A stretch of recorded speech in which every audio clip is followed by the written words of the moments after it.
Hey, it's Laura with your latest tech update. If you hate creating new strong passwords every time you sign up to something, this news is going to make your day.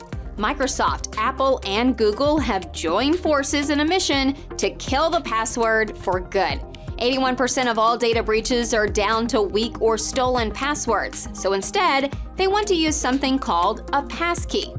It's very simple. To log into something, you'll use your phone to prove it's really you. Your computer will use Bluetooth to verify you're sitting nearby.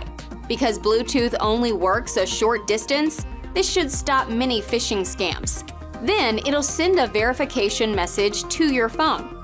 You'll unlock your phone in the usual way with your face, fingerprint, or PIN. And that's it, you're logged in. You'll start to see some services offering a PassKey option in the next 12 months. Maybe one day, all logins will be this simple. In the meantime, if you'd like help to make passwords easier for you and your team right now, get in touch. That's your tech update. More next week.